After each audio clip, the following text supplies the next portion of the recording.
Hello! So you want to know how to practice and improve at Dead by Daylight. Before I start talking, just right off the bat, subscribe, like the video. Okay, now that I've gotten that out of the way, we can get started. So, in my opinion, looping is essential. It's how you play the game, basically. So if you don't have that down, well, the rest of this just won't matter. You have to have looping down. And what I mean by that is you gotta know the different loops on each map, which that kind of thing takes time. If you really want to, you can just study it, but it's kind of boring and defeats the purpose. I think it's better to just play the game, and when you notice that you're on a certain map, just try to consciously note every loop that you see, depending on each map. You're gonna see a lot of repeats of loops and reused loops on different maps, but some maps have their own specific loops, and it takes time to remember each one just by knowing what map you're on. Which kind of leads me into my next point, which is if you know how to loop, and efficiently by hugging the corners tight, whatever. The very next thing, the next most important thing to know is map knowledge. This game relies so heavily on map knowledge because it's a strategy game. You have to know your environment. So what do I mean by that? When you're doing anything in the game at all, you need to know where you're gonna go if the killer shows up. A huge mistake I see, honestly, most new players making is not having a plan. You need to make it second nature to always be constantly observing your surroundings and noting every single loop near you. And then when you get good at that, you can start mapping out a plan. So if you're working on a generator, for example, and you see Shack is here and there's a TNL right outside of Shack, you tell yourself, okay, well, when the killer shows up, I'm gonna break away from this generator, run to Shack, vault the window, however many times you need to, whatever, right? And then that kind of is its own specific situation, and if the killer decides to push you one way, then you might have to change your plans, which gets a little more advanced, but for the most part, you just need to know where you're gonna go, and then once you get there, you need to know where you're gonna know next. A lot of this game is also improvising, and if you don't know your map really well, that's fine, because something else that you can do, not only do you need to keep watch of where the killer is, and if they're trying to double back, you need to look out for loops that you can run to when this one is used. If you throw down the pallet, or if you vault a window and it blocks, or you just can't keep using that loop, you need to know where to go next. You can't just run out into a dead zone and not know where you're going. Another thing that really helps is being able to know the main buildings on each map. Each and every map has its own main building. This is a much easier thing to remember than each specific loop because it's one building that matches the theme of the map. And then of course the indoor maps have a main room. So then from there, once you know the main room or building, that can help you branch out. So if you know your main building, you know, okay, well, there's a really unsafe loop attached to it. And then Shack is right outside, so I can break off from the main building into Shack. And so that kind of helps you if you stay near main building. And the next thing is knowing killers and their perks. So a few common ones would be No-Ed, Ruin, like just knowing what each perk does, which again, I know takes time and experience. You're gonna see things happen, you're gonna see generators block up, or windows block up, or pallets block up, or you're gonna see the exit gate block up, or the killer's just gonna somehow know where you are through a wall, and you don't know how, and that can be frustrating sometimes, but it's super helpful to maybe after a game, just kind of skim through their build in the post-game lobby. And if you see something that you don't recognize, just research it, look it up. What does it do? How does it work? And of course, you need to know each killer's power. I have a video on my channel talking about how to counter each killer in the game. Not only does it describe how to counter each killer, but it just generally explains how each killer works and what each one does. I would really recommend watching that video. Another thing that's really helpful is knowing information about your teammates.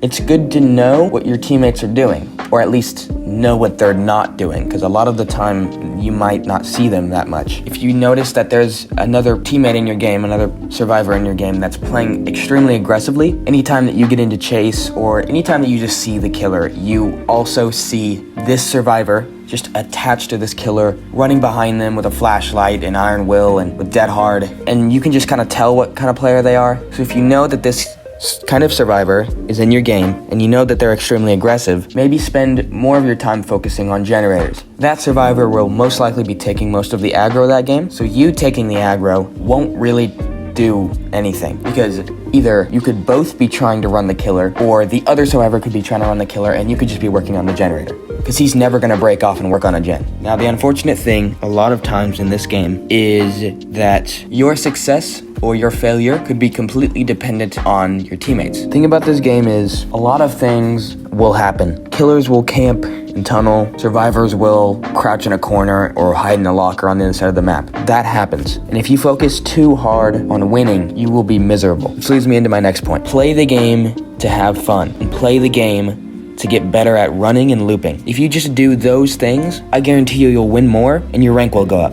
Unfortunately, the way the game works, there are just some things that you really can't do anything about, and you gotta just learn to be okay with that. Otherwise, you will probably just give up. At the end of the day, it is just a game. The next thing I want to talk about is perks, items, add-ons, and offerings. I'm obviously not going to list everyone's out, and we're not going to talk about each and every one. I want to talk about all of them in general. So the thing about perks, items, add-ons, offerings, all the things I said, is that unfortunately it is just another one of those things that you have to learn over time and experience. There are definitely things you can do to speed up that process. If you watch Twitch or YouTube, you watch DBD creators, like you can watch, I think Otstarva did like ranking perks or something. I mean, there's things you can find, and you can try to memorize them, but the best thing you can do is really just spend time finding the ones that work for you for now, and then just slowly get more and more and more, and just watch other YouTubers. What builds are they using?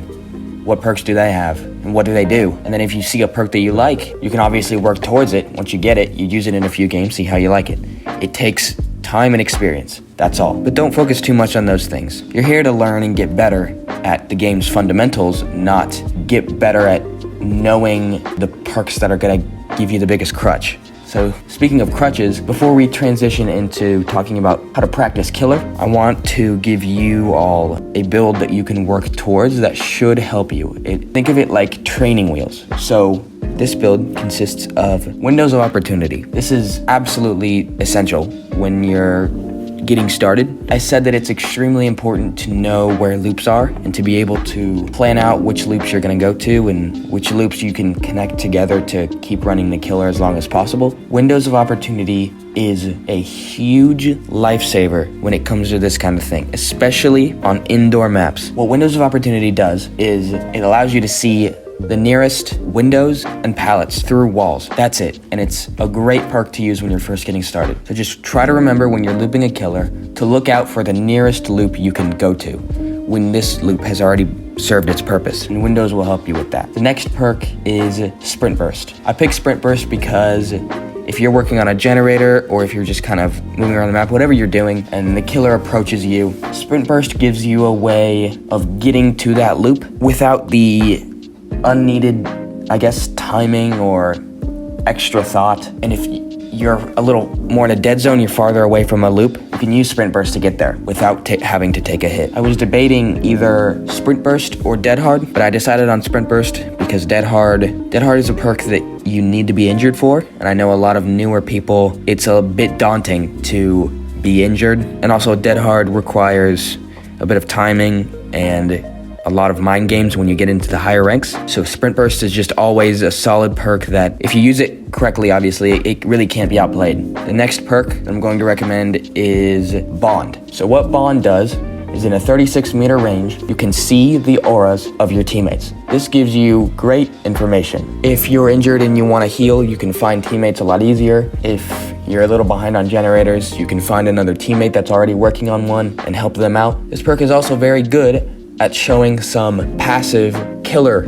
information. So if you see through the wall that your teammate is running from the killer, throwing down pallets, vaulting windows, not only do you know where that survivor is and where they're running the killer, you also then know where the killer is. So you know where to not be. Now, for the last perk, this one was tough, self-care. I was debating back and forth between a few of the perks that I was going to use, but I decided on self-care because I know a lot of newer players don't really like to be injured. That can be kind of scary, so I recommend self-care. What self-care does is it lets you heal yourself without a medkit, basically. If you have any changes you want to make to this build, any perks you want to replace, let me know, and then let me know why in the comments, okay? I think that's everything. Good luck out there. Have fun.